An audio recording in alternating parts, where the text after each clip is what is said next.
Finally getting down to the final stages. We have the door in paint.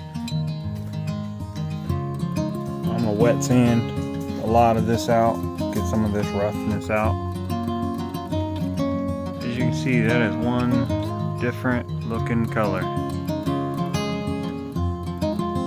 for a black. Obviously, you've seen in the other ones, it does lay out pretty black once the clear coat's on. But different lights should pop that out a little bit. Should be pretty cool. We'll get the clear coat on tomorrow. Then we'll just have the hood left. And then this thing will be rolling again.